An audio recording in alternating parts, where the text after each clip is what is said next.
ইসলামের ইতিহাসে বড় রহস্যময় চরিত্র এই আবু তালিব। তিনি নিজে কখনো ইসলাম গ্রহণ করেননি, অথচ যতদিন বেঁচে ছিলেন ততদিন মহানবী হযরত মুহাম্মদ সাল্লাল্লাহু আলাইহি ওয়াসাল্লামকে তিনি আগলে রেখেছিলেন। ভাতিজার প্রতি আবু তালিবের এই অকৃত্রিম ভালোবাসার বড় কারণ ছিল তিনি তার এই ভাতিজাকে ইয়াতীম অবস্থায় পেয়েছিলেন।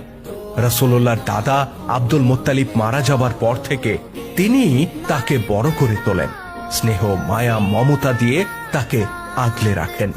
ভাতিজা মোহাম্মদ সবার থেকে আলাদা। আগামী দিনে সে আরবের ইতিহাস বদলে দেবে এমন একটা ইঙ্গিত আবু তালিব আগেই পেয়েছিলেন। একবার সিরিয়ায় বাণিজ্য যাত্রায় গেলে ভাতিজাকে তিনি সাথে করে নিয়ে যান। কুরাইশদের যে বাণিজ্য কাফেলার সাথে তারা যাচ্ছিলেন, পথিমধ্যে এক গির্জায় সেই কাফেলাকে আপ্যায়ন করা হয়।